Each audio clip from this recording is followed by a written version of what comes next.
ఉమ్మడి ఆంధ్రప్రదేశ్ రాష్ట్రంలో అనంతపురం జిల్లా పేరెత్తగానే మనకి టక్కున గుర్తొచ్చే ఫ్యామిలీ జేసీ బ్రదర్స్.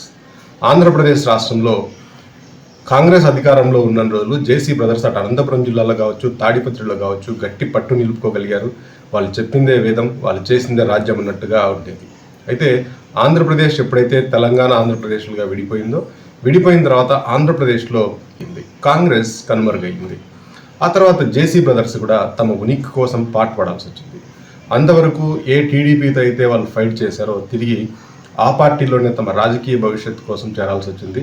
అయితే టీడీపీలో చేరినా కూడా జేసీ బ్రదర్స్ కాంగ్రెస్లో ఉన్నంత సౌఖ్యంగా లేదనేది మాత్రం చాలా సుస్పష్టంగా అర్థమవుతుంది.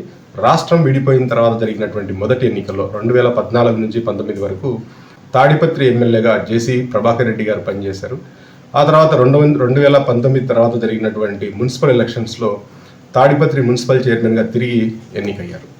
2014 తర్వాత జరిగినటువంటి ఎలక్షన్స్లో తెలుగుదేశం పార్టీ రాష్ట్రంలో అధికారంలోకి వచ్చింది. జేసీ బ్రదర్స్ తెలుగుదేశం పార్టీలో ఉన్నప్పటికీ వాళ్ళు లేనట్టే లెక్క. ఎందుకంటే తెలుగుదేశం పార్టీలో ఉన్నా కూడా వాళ్ళు ఉమ్మడి అనంతపురం జిల్లాలో ఉండేటువంటి టీడీపీ నాయకులతో గట్టి పోరాటాన్ని చేయాల్సి వచ్చింది. ఎక్కడా కూడా వీళ్ళ మాట నెగ్గకపోవడం, వీళ్ళు చెప్పింది జరగకపోవడంతో జేసీ బ్రదర్స్ ఒక ఇంత అసహనానికి లోనయ్యారు. అయితే ఆ తర్వాత వయోభారం కారణంగా ఇప్పటికే జేసీ దివాకర్ రెడ్డి గారు క్రియాశీల రాజకీయాల నుండి తప్పుకున్నారు. జేసీ ప్రభాకర్ రెడ్డి మాత్రం ఇప్పటికీ తాడిపత్రి మున్సిపల్ చైర్మన్గా వర్క్ చేస్తున్నారు. జేసీ ప్రభాకర్ రెడ్డి కుమారుడు జేసీ అస్మిత్ రెడ్డి ఇప్పుడు తాడిపత్రి నియోజకవర్గం యొక్క ఎమ్మెల్యేగా కొనసాగుతున్నారు. అయితే తాడిపత్రి వరకు వాళ్ళు తిరిగిలేని రారాజులుగా చలామణి అవుతున్నప్పటికీ ఉమ్మడి అనంతపురం జిల్లాలో మాత్రం వాళ్ళు కొద్దిగా పట్టు కోల్పోయారనేటువంటిది స్పష్టంగా అర్థమవుతుంది. ఎందుకంటే మొదటి నుండి టీడీపీలో ఉన్న నాయకులకి జేసీ ప్రభాకర్ రెడ్డితో ఎక్కడా పొసగడం లేదు. మిగతా టీడీపీ నాయకులంతా కూడా జేసీ వర్గాన్ని లేకపోతే జేసీ ఫ్యామిలీని రాజకీయాల్లో కొంత పక్కకు జరపాలనేటువంటి కృతనిశ్చయంతో ఉన్నట్టు కనిపిస్తుంది. ఇప్పుడు టీడీపీ అధికారంలో ఉన్నప్పటికీ కూడా జేసీల ప్రభావం ఎంతవరకు అనేది ఇక్కడ మనం ఆలోచించుకోవాల్సినటువంటి పరిస్థితి ఏర్పడింది. జేసీల ఫ్యామిలీకి రాజకీయంగా చుక్కెదురవుతుంది అనేది మాత్రం సుస్పష్టం. ఎందుకంటే నిన్న మొన్న జేసీ ప్రభాకర్ రెడ్డి గారు చేసినటువంటి వ్యాఖ్యలు గమనించినట్లయితే నిజంగా జేసీ ఫ్యామిలీ టీడీపీలో అంత సానుకూలంగా ఉన్నారా లేదా, లేకపోతే వాళ్ళు కంఫర్టబుల్గా ఉన్నారా లేదా అనేటువంటి ప్రశ్న మనకి మొదలవుతుంది. ప్రభాకర్ రెడ్డి గారు మాట్లాడుతూ మున్సిపల్ చైర్మన్ అయినటువంటి తనకి, ఎమ్మెల్యే అయినటువంటి తన కుమారుడి యొక్క వ్యక్తిగత గనులకి లైసెన్స్ రెన్యువల్ చేసుకోలేకపోతున్నాము. ఇప్పటికే ఎన్నోసార్లు చెప్పాము, అయినా కూడా ఎవరు పట్టించుకోవడం లేదు. ఒక ఎమ్మెల్యేగా ఉన్నటువంటి తన కొడుకు, తర్వాత మున్సిపల్ చైర్మన్ అయినటువంటి తనకి తన యొక్క గన్స్ని రెన్యువల్ చేసుకోకపోవడం అనేటువంటి చాలా దారుణమైనటువంటి విషయం. ఈ విషయంలో ఎవరేమనుకున్నా, అటు హోమ్ మినిస్టర్ అనితా గారు, లేకపోతే టీడీపీ, లేకపోతే ఇంకొకళ్ళు ఎవరేమనుకున్నా కూడా ఇందులో మేము కొంత బాధపడ్డాం అనేటువంటి సుస్పష్టం అని చెప్పి జేసీ ప్రభాకర్ రెడ్డి గారు మీడియా ముఖంగానే చెప్పడం జరిగింది. అయితే మొన్న ఆ మధ్య జేసీ దివాకర్ రెడ్డి గారు తాడిపత్రి ఏఎస్పీతో కొంత కటుగా వ్యవహరించారు. దీంతో పోలీసులకి అటు జేసీ ఫ్యామిలీకి మధ్య కొంత చెడింది. ఆ తర్వాత నష్ట నివారణలో భాగంగా జేసీ ప్రభాకర్ రెడ్డి గారు అనంతపురం ఎస్పీ గారితో కలవడానికి వెళ్తే అక్కడ ఆయన కలవనివ్వలేదు. సో దీంతో జేసీ ప్రభాకర్ రెడ్డి గారికి చిరెత్తుకొచ్చింది. అంటే తమ ప్రభుత్వం అధికారంలో ఉన్నప్పటికీ పోలీసులు తమ మాట వినటం లేదు. అట్లాగే అనంతపురం జిల్లాలో ఉన్నటువంటి ఉమ్మడి అనంతపురం జిల్లాలో ఉన్నటువంటి టీడీపీ నాయకులు కూడా జేసీల ఫ్యామిలీని సరిగ్గా గుర్తించడం లేదు. దీంతో జేసీలు కొంత రాజకీయంగా సంధికాలాన్ని ఎదుర్కొంటున్నారు అనేటువంటిది అయితే చాలా సుస్పష్టంగా అర్థమవుతుంది. ఇదే నేపథ్యంలోనే మరొక వైపు జేసీ పవన్ కుమార్ రెడ్డి గారు వైసీపీలోకి వెళ్ళి అనంతపురం ఎంపీగా పోటీ చేస్తారనేటువంటి వ్యాఖ్యలు కూడా వినిపిస్తున్నాయి. అట్లాగే జేసీ దివాకర్ రెడ్డి తన కొడుకును కూడా వైసీపీలోకి పంపిస్తారనేటువంటి ఊహాగానాలు కూడా ఉన్నాయి. అధికార పార్టీని వదిలి వీళ్ళు వైసీపీలోకి వెళ్తారా అనేటువంటిది కూడా మనం ఆలోచించుకోవాల్సినటువంటి విషయం. ఎందుకంటే గతంలో జేసీ దివాకర్ రెడ్డి గారు, జేసీ ప్రభాకర్ రెడ్డి గారు, ప్రత్యేకంగా ప్రభాకర్ రెడ్డి గారు జగన్ పైన చాలా తీవ్రమైనటువంటి వ్యాఖ్యలు చేయటము, గట్టిగా దుర్భసలాడడం జరిగింది. మరి ఇట్లాంటి సందర్భంలో జేసీల ఫ్యామిలీ వైసీపీలోకి వెళ్ళి మనుగడ సాగించగలరా అంటే ఇది కూడా ప్రశ్నార్థకమే. ఎందుకంటే ఇప్పుడు జేసీ ప్రభాకర్ రెడ్డి గారు ఎక్కడా కూడా మనసులో ఏది దాచుకోరు. వాళ్ళకి మనసులో ఏది ఉంటే అది వాళ్ళ ప్రభుత్వం అధికారంలో ఉందా లేకపోతే వేరే ప్రభుత్వం అధికారంలో ఉందా అనేటువంటి విషయాన్ని కూడా ఆలోచించరు. మీడియా ముందుకు వచ్చి చాలా గట్టిగా వాళ్ళ వాయిస్ వినిపిస్తుంటారు. ఇది సాధారణంగా ప్రభుత్వాధినేతలకు నచ్చదు.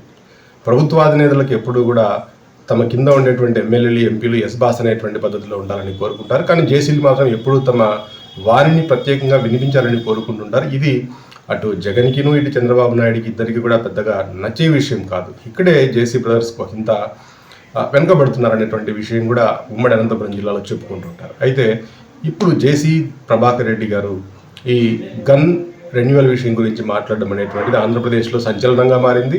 తమ ప్రభుత్వం అధికారంలో ఉన్నప్పటికీ అటు పోలీసులు కానీ, లేకపోతే హోమ్ మినిస్టర్ అయినటువంటి అనితా గారు కానీ, లేకపోతే ముఖ్యమంత్రి గారిని కానీ బాధపడినా కూడా నేనేం చేయగలిగింది లేదు. ఎందుకంటే మేము అధికారంలో ఉండి మేము గన్ రెన్యువల్ చేసుకోలేకపోతున్నామంటే చాలా చిన్నతనంగా ఉంది అనే అర్థంలో జేసీ ప్రభాకర్ రెడ్డి గారు మాట్లాడారు. ఇది ఒక రాజకీయ నాయకుడికి అవమానంగానే భావించాల్సి ఉంటుంది. ఎందుకంటే అధికారంలో ఉండి అధికార పార్టీ నుండి ఒక చిన్న గన్ రెన్యువల్ చేసుకోవడం అనేటువంటిది నిజంగా వాళ్ళు చాలా బాధపడుతున్నారనేటువంటిది మీడియా ముఖంగా తెలియజేయడం జరిగింది.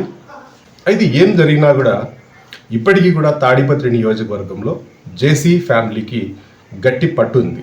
అయితే ఇప్పటికే జేసీ ప్రభాకర్ రెడ్డి కొడుకు జేసీ అస్మిత్ రెడ్డి తాడిపత్రి ఎమ్మెల్యేగా పనిచేస్తున్నారు. జనాల్లో కూడా బాగా చొచ్చుకొని వెళ్తున్నారు. అయితే రాబోయే రోజుల్లో రాజకీయం ఎలా ఉంటుంది అని చెప్పి ఇప్పుడే ఊహించి చెప్పలేము. బట్ రాజకీయంగా తాడిపత్రి నియోజకవర్గం అనేటువంటిది జేసీ ఫ్యామిలీకి పెట్టని కోట లాంటిది. అయితే అనంతపురం జిల్లాలో మాత్రం కొద్దిగా ప్రాభవాన్ని కోల్పోయారు.